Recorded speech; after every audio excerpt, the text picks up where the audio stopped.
동민 여러분 안녕하십니까? 동장입니다. 1952년 11월호에 실려있는 히랍 고대 국가의 민주정치 신도성이라는 서울대 교수에 의해서 작성된 논문을 소개시켜 드리고 있습니다.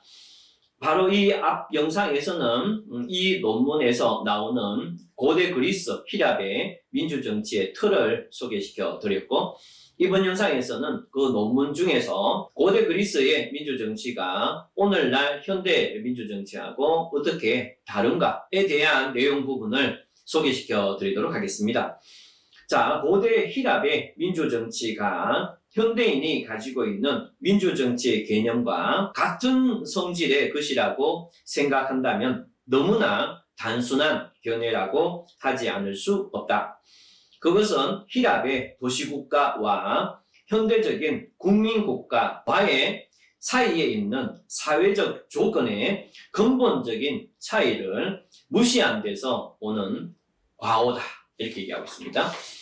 히랍에서 참정권을 가진 것은 정식 시민만이었고, 그보다 훨씬 많은 수의 노예에게는 참정권이 없을 뿐만 아니라 인격적인 존재로 간주되지를 아니하였다. 히랍 도시국가는 노예를 토대로 한 것이니 그 덕으로 시민들은 노동의 고역을 면하여 여한을 즐길 수 있었고, 고대 문명의 문화생활과 정치생활을 향유할 수가 있었는데, 거건하면 고대 히랍의 민주정치는 이 노예제도의 산물이라고 할 수 있는 것이다. 이렇게 되어 있는데, 이런 점에서는 영국과 미국도 똑같죠.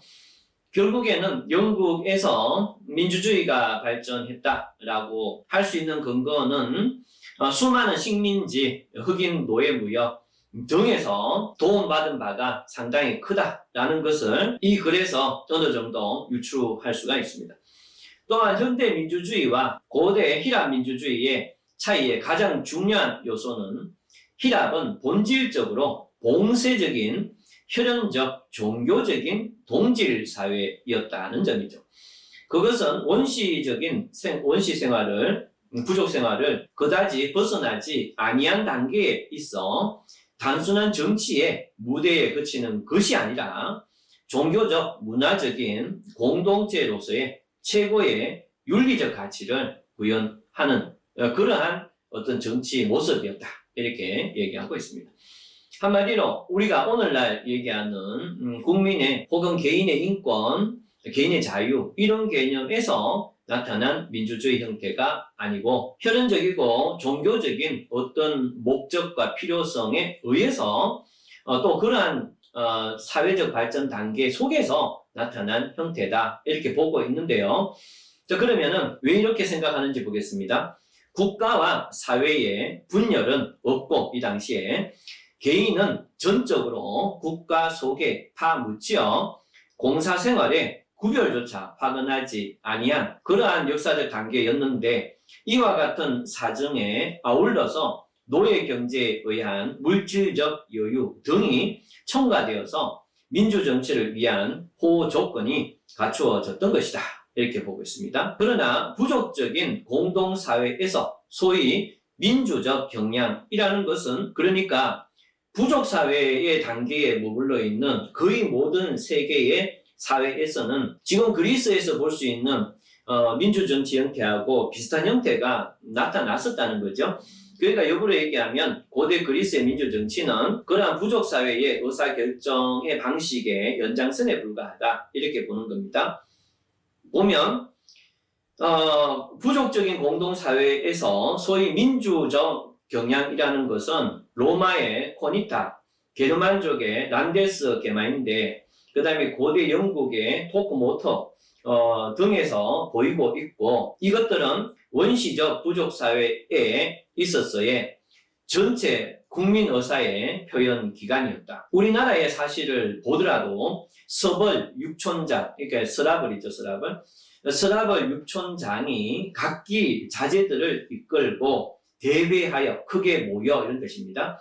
6촌을 통솔할 군장을 구하여 혁거세를 하였다거나 가락, 이 가락은 이제 가야를 뜻합니다. 가락에서 구촌의 장이 역시 대회를 하여 통솔할 수로를 맞이하게 되었다거나 남부여 사비, 남부여라는 것은 백제죠. 남부여 사비 정삼에서 고백제 시대의 국상을 선임하는 등에서 볼 수 있는 대표적인 경향이다 라고 해서 고대 그리스의 직접민주주의 경향은 부족사회의 오래된 전통 속에서 나온 거라고 얘기하고 있습니다. 이와 같이 원시 민주제라는 것은 고대 각 부족 사회에 널리 채용된 것이니 그러므로 휘랍 도시국가의 민주정치는 결국 이와 같은 원시적 민주체의 연장이었다고 보아야 한다. 즉 근대 국가는 그러니까 고대 국가와 다른 근대 현대 국가는 고대 도시 국가와 같은 고대 도시 부족 국가와 같은 그러한 휴전적 종교적인 공동사회가 아니고 이익사회적인 개성이 각각을 이익을 위해서 존재하는 그러한 사람들 한 명 한 명 그러한 개성 잡다한 이질적인 요소와 다면적인 분열성이 내포되어 있는 그런 국가가 근대 현대 국가다 이렇게 보고 있죠. 따라서 현대 국가의 민주정치는 고대 국가와 달리 권리를 명시하고 확보하고 그래서 그걸 위해서 성문헌법이 발달하고 또 국가 내에 모두가 자기의 이익을 추구하는 그런 구성원들이 모여있는 그런 국가 내에 분열 상태를 통합하고 또 이해관계를 조절하는 그러한 대의기관이 필요한 것이다 이렇게 되어 있습니다. 이 얘기는 고대 부족 국가의 동질성이나 종교적 동질성이나 민족적 동질성, 부족적 동질성이 있는 그런 사회에서의 원시적 민주정치, 즉 직접 민주정치 그것은 오늘날 많은 이해관계가 걸려있는 현대 근대 사회에서는 이러한 직접 민주정치는 적절하지 않다 이렇게 보고 있다는 거죠. 오히려 이러한 갈등과 이해관계를 조절하는 대의기관이 더 적절하다 이런 표현입니다. 고대 대의기관이 없는 휘랍의 민주정치는 계급 대립이 격화됨에 따라서 즉 이익적인 사회, 이익사회적인 성질이 높아짐에 따라서 휘랍 민주정치에 치명적인 결함이 노출되었는데요. 고대 휘랍에서는 오라토르, 웅변가가 휘랍 정치상 중요한 역할을 하였는데 그들은 일보를 그르치면 소위 선동가가 되어버린 것이었다. 이건 무슨 말인가 하면은 오라토르는 민주정치에 굉장히 큰 기여를 했지만 얘네들이 한번 자기 이익을 생각해서 생각을 바꾸면 이렇게 됩니다. 그러면 순식간에 선동가가 되어버린다는 겁니다. 그런데 이 선동가들은 계급 대립의 격화를 그의 야욕 달성의 호기로 이용했다는 거죠. 한마디로 끊임없이 분쟁과 분열, 시끄러움을 야기해서 그러한 시끄러움 속에서 자신의 권력이나 이익을 철저히 추구해 갔다 이렇게 얘기하고 있습니다. 민중이란 언제나 무정견하고 경박하고 감정적이어서 쉽사리 군중 심리에 지배되는 것이기 때문이다. 이렇게 얘기하고 있는데요. 이분이 또 이렇게 얘기하면 또 어떤 사람들은 그게 아니고 집단지성이라는 게 있어서 오히려 군중은 똑똑하다. 이렇게 얘기하실 분도 있을 수가 있겠습니다. 그렇게 생각하는 것이야말로 민중이 얼마나 선동에 취약한가를 나타내는 사고입니다. 2차 대전 때 나치 휘하의 독일을 보면 됩니다. 독일 민족이 멍청한 민족이다 이렇게 생각하는 사람은 별로 없죠. 다시 얘기하면 독일 민족이 나름대로 똑똑하다라는 사고를 또 그 당시에 독일은 그 칸트나 헤겔 이후에 철학도 상당히 발전했던 과학도 발전했고 그런 사회였죠. 하지만 히틀러의 공작에 의해서 너무나 쉽게 선동이 되고 전쟁까지 이렇게 되는 걸 보면 이 군중이라는 것은 똑똑함보다는 어리석음이 더 많을 수 있다는 이 글이 나름대로 일리가 있는 겁니다. 어쨌든 간에 군중 심리에 지배되는 것인데 그리하여 휘랍 도시 국가의 민주정치는 악랄한 선동가의 수중에 함부로 농락되어서 마침내 걷잡을 수 없는 혼란을 초래하고 말았던 것이다.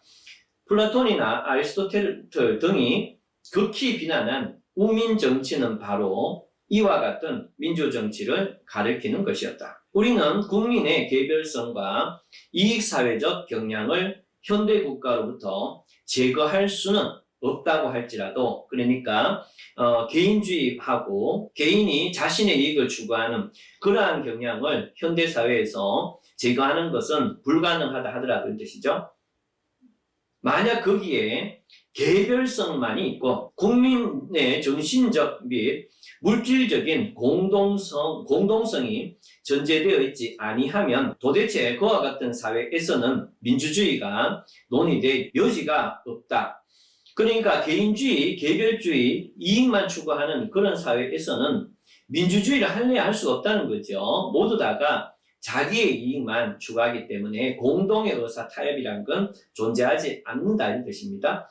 거기서 가능한 통합의 방법은, 그러니까 공동성이 없는 그러한 사회에서 가능한 통합의 방법은 오직 권력적인 전제권 이외에는 없다는 겁니다. 그렇기 때문에 결국에는 민주주의를 실현할 수가 없는 사회가 될 수밖에 없다, 이렇게 얘기하고 있죠. 고대 히랍의 도시국가에서 본 바와 같은 전체의 이익이 동시에 개인의 이익이 되고 국가의 영광이 개인의 복지에 일치하며, 따라서 국민은 자발적인 애국심을 가지고 국가의 봉사를 스스로 의무로 생각할 수 있는 그와 같은 공동사회적인 기반이 존재하는 것, 이것이 현대 국가의 대중적 민주주의를 성공으로 인도하는 유일의 길이라는 점을 우리는 잊어서는 안 된다, 이렇게 얘기하고 있습니다.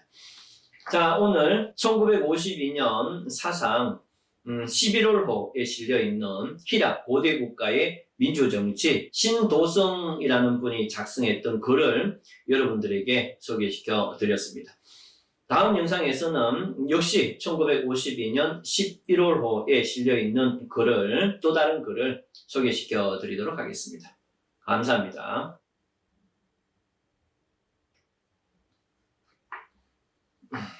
니콜라이 벨리아프. 먼저 슈바이처에 대한 내용을 소개해드립니다. 그 다음에 이게 끝나면 스팽글러인데요. 스팽글러부터는 아마 영상을 나누어서 다음에 올려야 될 것 같습니다.